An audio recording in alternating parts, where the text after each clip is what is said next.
Did you know high quality products that are built to last are better for the environment? That's because it takes a lot of energy and resources to create new products.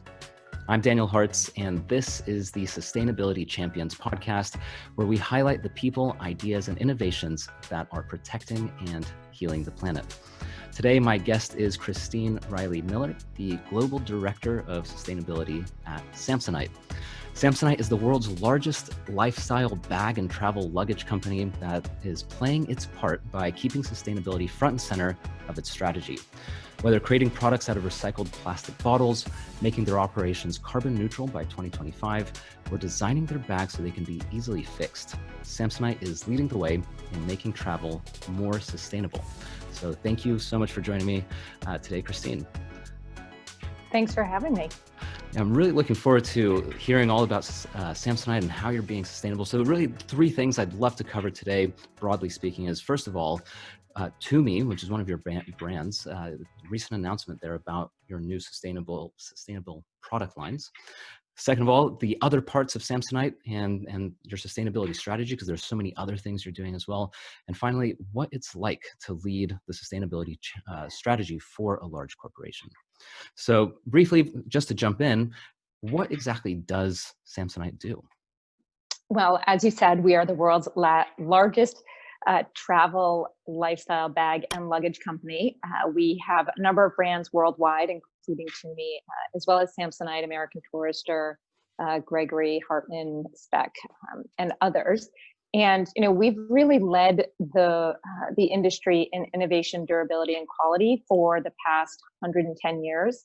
Quite a legacy, and it's our ambition to lead the industry in sustainability moving forward across all of those brands. That's awesome. How did you get into sustainability? Because you have quite a rich history in sustainability. I'm curious to know, what was that moment where you decided to actually go into luggage and Samsonite specifically? God, luggage and sustainability. So, when I first started my career, sustainability wasn't even a term in the industry, nor any of the associated terms like corporate responsibility, Right. ESG, none of that existed. And so I was really playing in that space of working for a nonprofit in the corporate partnerships area. And I was really intrigued by that intersection of the social purpose of a nonprofit and the scope and scale of resources of a corporation, and thought, if you can bring those together in a meaningful way, you can really expand your impact worldwide. And so that led me on this journey of figuring out how to do that as a career, and focusing on corporate responsibility, and then looking at social impact, and then finally getting into that space of sustainability. And what I love about Samsonite is, I came in to start the program here on sustainability, but our brands had already a rich legacy of doing this work. And we had, folks on our teams who were already engaged in trying to solve some of the key problems of our industry and our business. And so it was a great place to come in and formalize those efforts. That's awesome. I mean, I think it's so interesting because I think travel in general, and this must be well, I would imagine a big part of what makes this role so interesting is because travel in general is, I think, quite vilified when it comes to sustainability, especially really any part of travel. Actually, even you don't need to fly on a fly. I mean, cars get all sorts of bad rep, and you are in the travel industry. So I'm sure there's a lot of challenges, and I imagine you're quite used to those challenges based on where you came from with Dunkin' Brand. So I'm really curious to know, how do you actually sort of deal with the challenges of knowing that you're in travel? And well, actually, I suppose more specifically, do you see that kind of like pushback from people who are like, oh, this is travel, so automatically they assume it's not sustainable? I think there's a lot of interest among, particularly as travel has been shut down during the coronavirus, and people are starting to recognize the impact of their footprint. But I think people are anxious to get back out and see the world. And I think you're right in terms of people often look at travel in terms of the impact of emissions. But what they don't think about is how the bag that they bring and the bag that they use on that trip can also have an impact. So our bags TUMI bags are lightweight, they're durable, they're built to last, they're built to be repaired. And so it's our intent to enable the consumer to buy a bag that's lighter, that helps lighten the load on that plane, which helps with some of that fuel consumption on the plane. So the lighter the bag, the lighter, the easier it is on your travel footprint. But also, if you have a bag that's going to last, and our intent is to keep that on the road with you as long as you can. If your zipper breaks, you can repair it. We have repair centers worldwide. You can keep on those travels, and you can keep that bag, and you can minimize your consumption overall. That's so cool. I actually didn't even consider the part about having lighter bag is actually makes the plane more fuel efficient. That's Yeah, and sorry, go ahead. yeah, so you can, we do, well, we're not involved in the aviation industry Sure. directly, but we all can play a part when we travel. And I think it's important to know that lightweighting is an important part of that. And also just durability. I think people often, their bag breaks, a wheel breaks, and they just go out and buy another inexpensive product. And then you've just got all of these bags out there filling up the landfill. That's not our intent. We're trying to avoid that, again, by building products that last, and ensuring repairability, and engineering that into the product.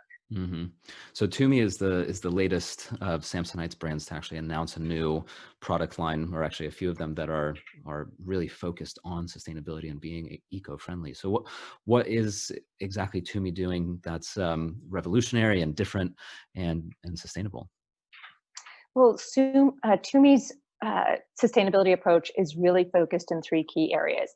Built to last. So as I said, it's really about how do we build a product that can stay on the road with you as long as it can. It goes through 30 rigorous tests to make sure that it's going to survive all of those, travel impacts.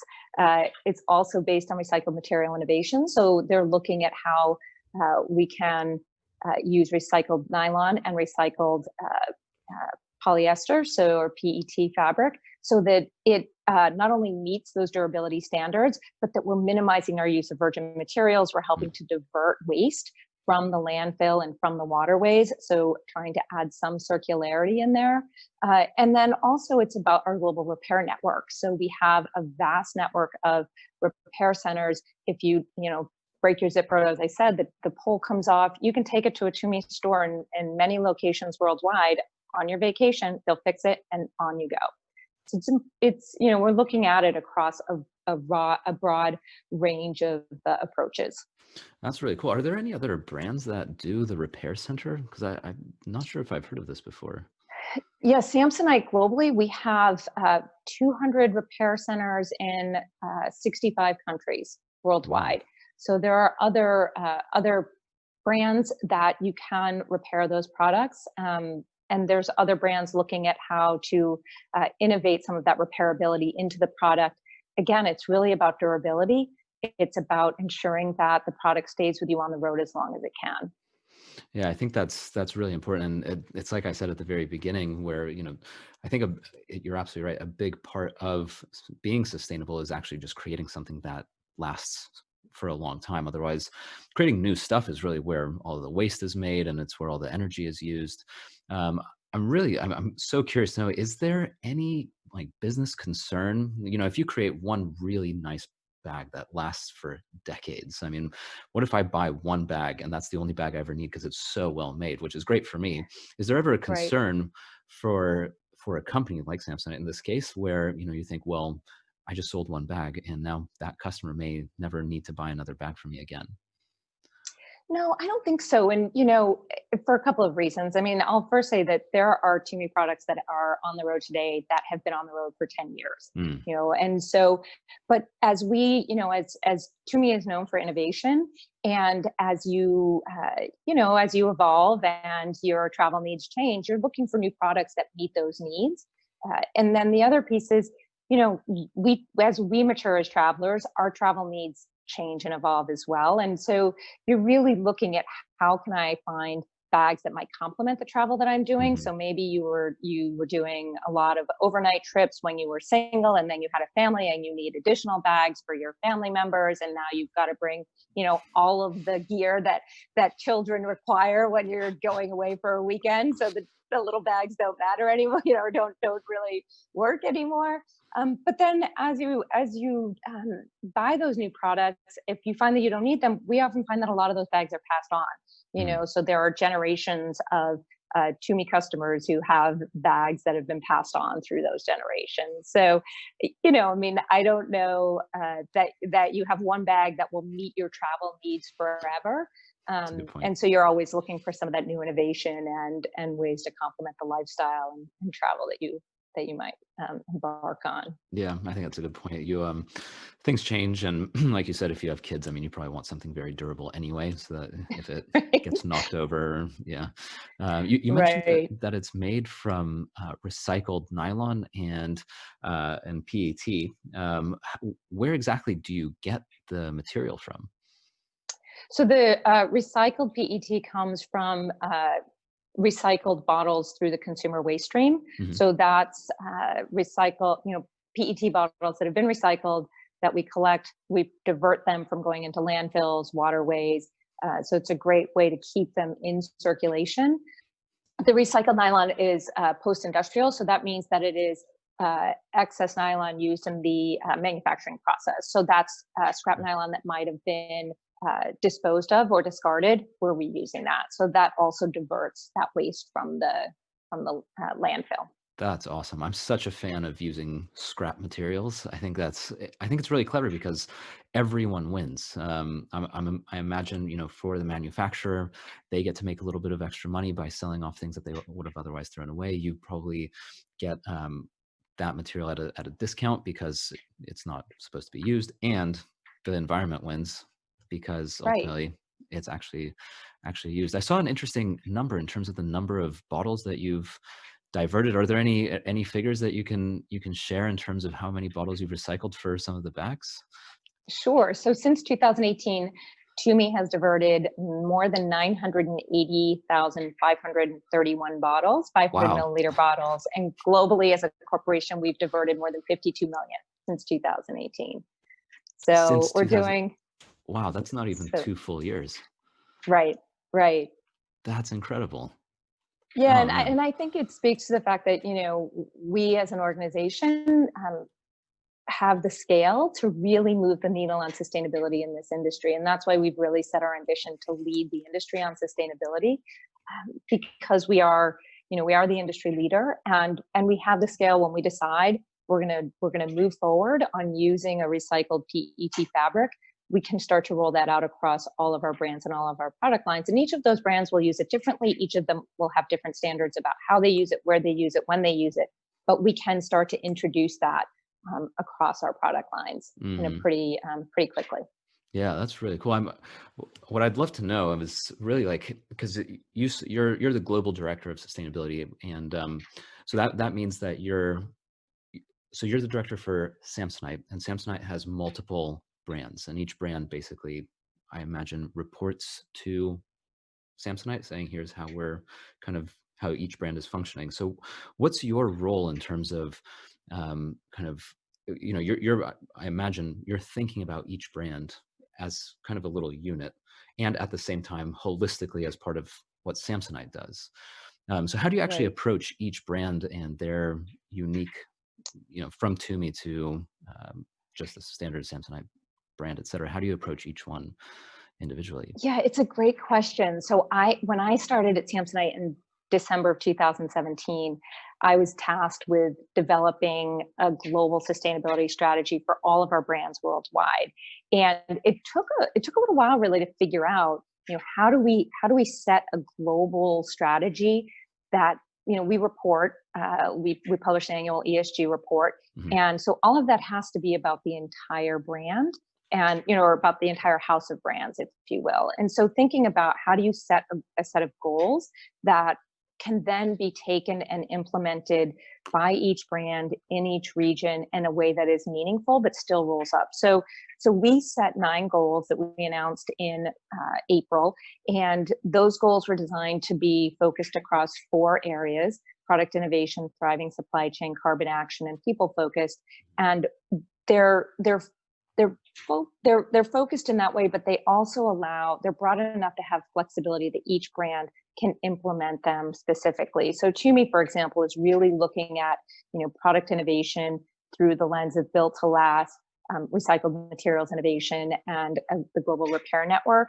Some of our other brands might look at it a little bit differently, through a different lens that makes sense for how their brand approaches it. But they're all looking at product innovation. So that's how I've rolled it out across all of those brands. When we look at things like our carbon footprint, we're going to reduce the carbon intensity of our footprint by 15% by 2025. That's going to be implemented differently by different brands, whether or not, depending on whether or not they have a retail footprint, whether or not they have a distribution footprint that they own and operate. So it's intended to set this umbrella framework that can then be implemented and act across those brands in a way that makes sense for them. Sounds like quite a lot to juggle, because you have to think about Samsonite as like a company and then each brand. I imagine it's challenging enough for each brand to meet targets, and then to think, well, how does that brand actually meet our overall umbrella target? Yeah. Yeah. And, I think, so we set the goals in April. We're now in the process of saying, how do we actually collect the data and measure progress in a way that is manageable, that where is the data similar across those brands, that we can ask everyone to submit the same data and then be able to report it.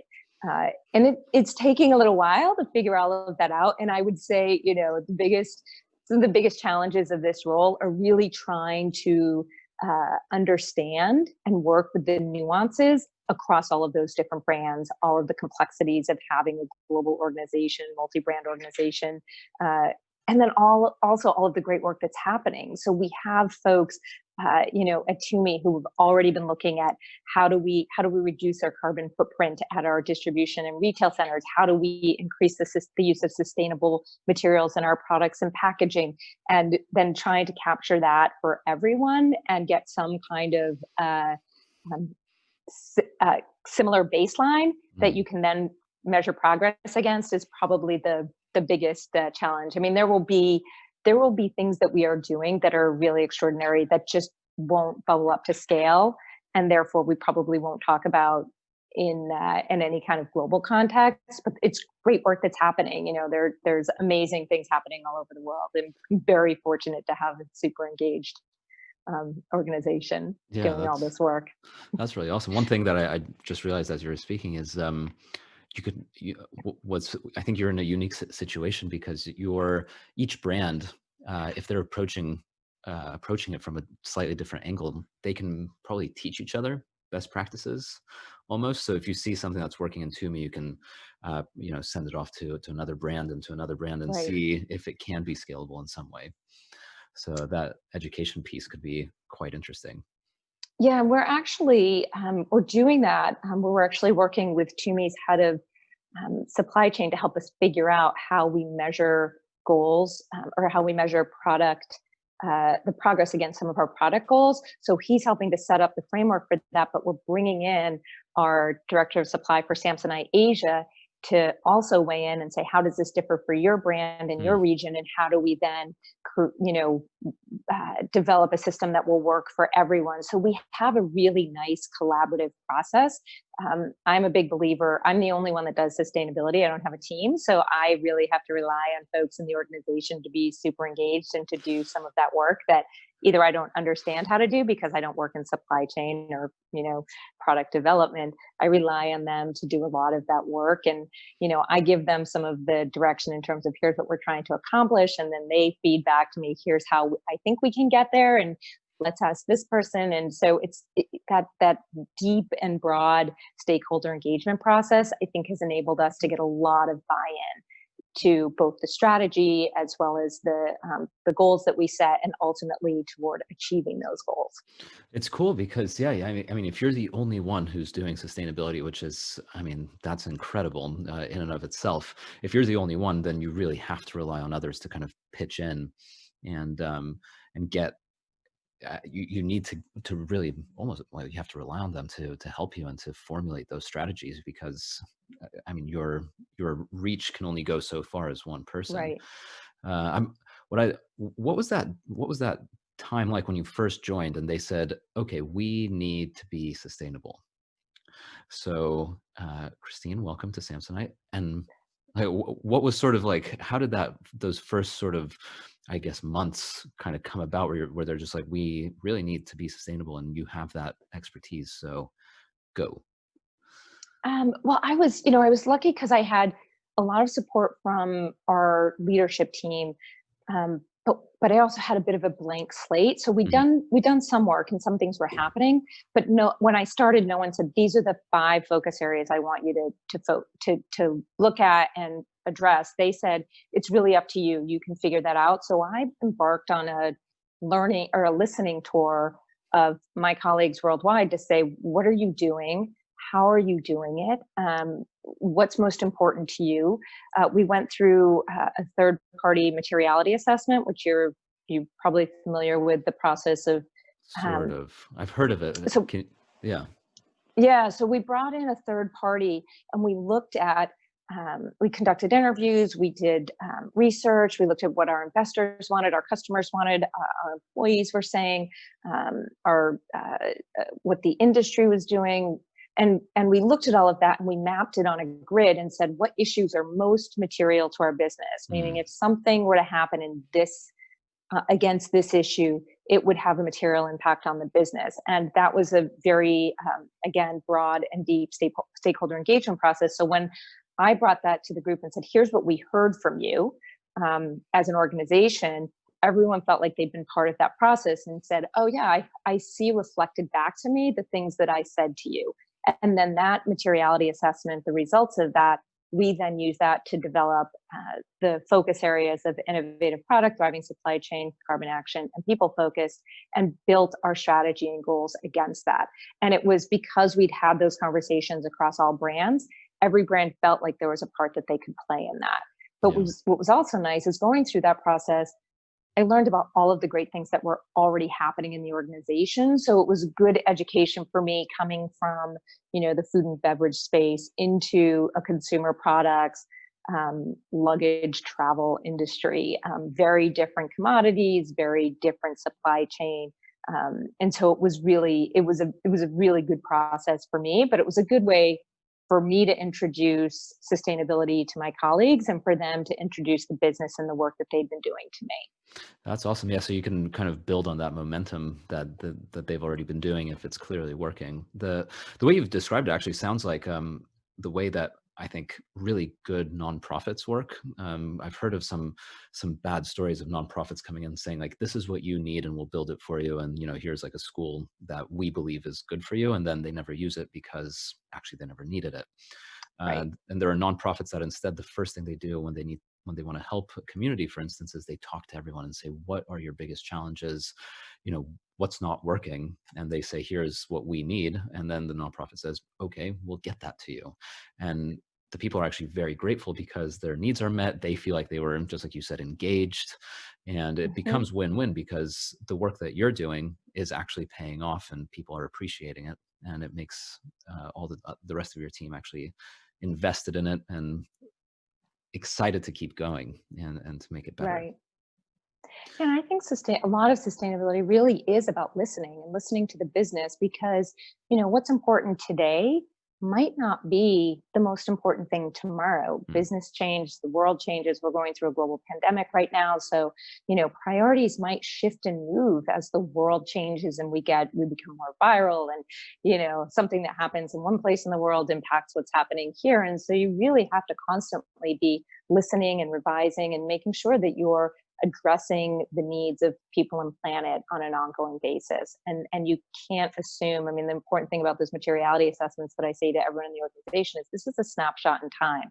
I right. fully expect a year from now that this will look a little bit different as things, as the world evolves, as the business evolves, as our employee base evolves, things are gonna change and we're gonna have to adapt. And I think it's important to remember that when we're doing sustainability. And like you say, if you're in that sustainability, I think extends to social impact. And anytime you're trying to have some type of impact and affect some type of change, you really have to listen, you really have to pay attention, and you really have to be willing to adapt on an ongoing basis.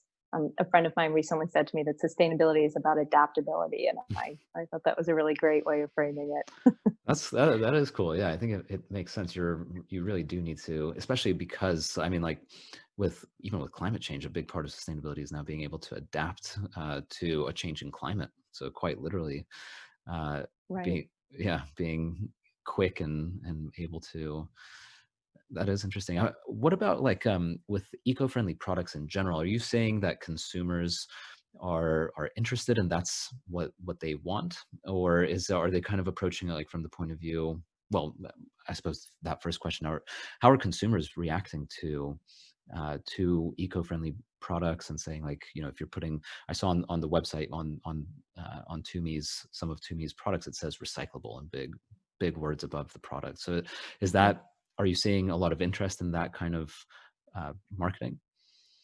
We are, we're getting really good feedback from the products that have the recycled content. And when I'm out talking to people, I carry the TUMI backpack with the recycled nylon and recycled PET, and I tell everyone about it. And people love knowing that they can get the products that they love, but feel even better about them because they have some type of sustainable attribute. And I think coming out of this pandemic, I think people have reflected and become more aware of that connection between the planet's health and their Hmm. personal health, and Hmm. thinking more about conscious consumerism and what are the impacts of things like fast fashion, and how do I start to invest in products that I can feel good about, that I know are going to stand the test of time, are made from sustainable materials, and working with companies that have that commitment to continuous improvement, and saying how can we continue to build products that are built to last, that really rely on that recycled materials innovation, and that increase continuously that repairability, so it stays on the road with you as long as it can. And I think consumers are going to be much more aware of that as they emerge from this pandemic, and think much more about their own footprint and who they're buying from, and whether or not they share those values. Yeah, I think that's a good point. Is it challenging to communicate this, like, all the fantastic work? I mean, you have, like you said, you do your ESG reports, which are really quite. I mean, they're dozens of pages long, because of all the fantastic work you're doing. How do you actually communicate all of that in a little tag, for instance, and really get people to understand that Samsonite is working really hard to protect and heal the planet through all these different practices. Yeah, I think it goes back to what I was saying before, is really prioritizing the work that we're doing and saying, what is the work that's really scalable and that's going to resonate? So I it's the see. number of bottles, and consumers really understand that concept of this bag. By purchasing this bag, I contributed to diverting 25 bottles from the landfill, and I can feel good about that. So there might be other sustainable components to that you can find in the fine print on the website, or on the back of the tag, but really getting their attention up front with the thing that's most compelling and resonates most easily. Mm. I think it can be hard to break through, especially now with all the headlines that are out there. And I think there's always been skepticism around large companies, and is it meaningful, and are you saying this because you're actually doing something, or because you just want to sell me this product? And so I think you have to be really thoughtful about ensuring that the product messaging really ties back to a bigger strategy. And we were really careful over the past 2.5 years to to present that as, okay, this is the product messaging now, but not overstate it until we had that strategy in place. And now that we have the strategy in place, we can go out, share that strategy, talk about the great work that all of our brands are doing, and the work that TUMI in particular is doing across their product lines. Yeah, I can imagine it's almost it's a bit frustrating to a certain degree because, like you said, I mean, you have this incredible opportunity as the world's largest luggage company. You have the opportunity to make huge strides and really pave the way, you pave a huge path for little brands to follow, and there's plenty of space for everyone. And then, you start saying, here's what we're doing and here's why. And it's, the environment is really important to us. And then all the not all, but some consumers say, oh, they're just marketing. That's greenwashing. Right. Yeah, Yeah. and it's, and I think there have been a lot of brands recently where we've seen headlines about brands that came out and were known for various aspects of sustainability, and they've really stumbled a little bit and been called out on that. And so, it happens. Sustainability is really hard. It's even for smaller brands, and particularly for larger brands, there's always going to be things where there are opportunities for us for continuous improvement. And that's part of what sustainability is about. For us, it's a marathon, not a sprint. And, we try to be humble in what we are doing, but also talking about some of the great work, recognizing there are areas we still need to do, where we still need to do work, but there are areas where we're doing great work. So trying to strike that balance and not make claims about who we are that we can't back up, So we've tried to be really thoughtful in how we talk about our sustainability strategy, and recognize that there's a lot more we can and will do.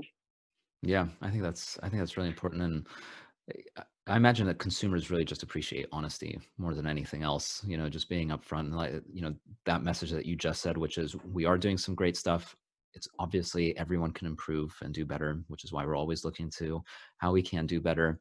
It kind of, you're sort of just being upfront and honest and saying, we know there's always room for I improvement. mean, and every brand starts from somewhere. Exactly. We Yeah. can't go from 0 to 100 and be perfect in, at least not in the 2.5 years that I've been here. And it's going to take us a while, but the fact that we aren't at 100% immediately doesn't mean that we're not going to do something, and we're not going to do as much as we can. But we also, want to be really thoughtful about it. We want to ensure that when we go out with a product that has a sustainable material, that sustainable material passes all of TUMI's 30 rigorous tests.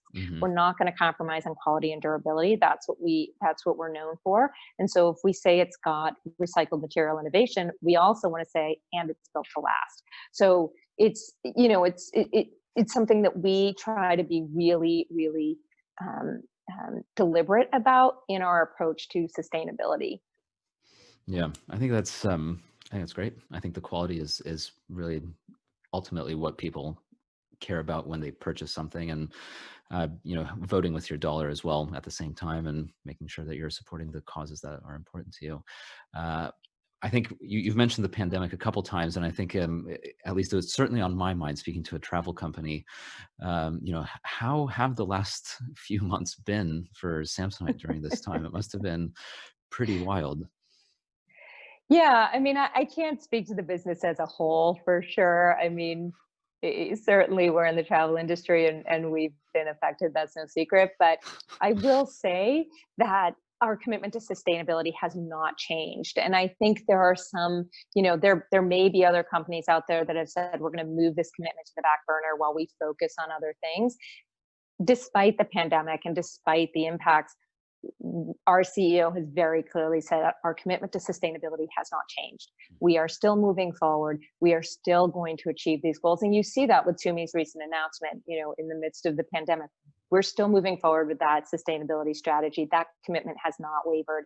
And we're still going to look to build those to develop those products that are built to last, that have that recycled materials innovation, and that are repairable wherever you go when you get back on the road. And hopefully that's soon. Those of us who have wanderlust are really ready to get out there. I think there's a lot of people all over the world. Yeah. That's awesome. And Yeah. and good for you guys for, good for you for staying true to that. I think that's really admirable. And it's probably challenging when things are unclear, especially at the beginning when all of this started to unfold and no one really knew what was going on. I think that's awesome that you stood by and just said, you know what, we're not going to compromise. As things are kind of like starting to wind down, at least I'm based in London here, so things are certainly starting to open up, at least at the time of this recording, which is kind of beginning of July. Things are definitely opening up. We'll see what happens. But I'm curious to know, what are you most excited about? Obviously, in the US, things are a little bit different. As we start to kind of come out of this, what are you most excited about in terms of the next steps for Samsonite's sustainability strategy? Um, I'm excited for a lot of the new products we have coming out. I think because of the pandemic, you might see some of those delayed a little bit in Oh yeah, terms of timing, but we have some really great products in the pipeline with some really terrific features. And, we've got increased use of sustainable materials. We've got increased use of sustainable production processes, increased repairability. So I think we've got some really, really terrific products coming out. And I will put in a plug for the TUMI collections that are coming out. The first luggage line, the merge collection that's made from a recycled PET. And so it's just exciting to see all of that starting to hit the market. So it's great products, and they have a great sustainability story. So it's exciting to see the innovation. It's exciting to see where that's happening, and more to come. yeah, that's awesome. And you said 52 million bottles recycled in the last kind of year and a half, 2 years. That's amazing. Globally across all of our brands. Yep. Yep. So, yeah, I mean, that in and of itself, to see another at least 52 million, if not more, in the next couple of years. Well, yeah, Christine, thank you so much for your time. This was a lot of Thank fun, you. fascinating to hear about your story and the work that you're doing at Samsonite, um, and with all the various brands. So, if someone wanted to learn more about Samsonite or TUMI, or purchase any of any of the sustainable products, where would be the best place for them to go and find out all of that information? Sure, you can go directly to the TUMI website, and if you go to the TUMI and the TUMI difference page, you'll see a tab for sustainability, and you can find out all about their great work there. And then Samsonite, you can check out the sustainability page as well as the investor relation page, is where you can find our ESG reports. Awesome. Thank you so much, Christine. I really appreciate your Yeah, time. thank you. Thank you very much for listening to this episode. If you enjoyed it, give us a 5-star rating. And also, please subscribe, whether on your podcast app or on YouTube. And that way you can be the first to know about new episodes. Thank you very much, and talk to you soon.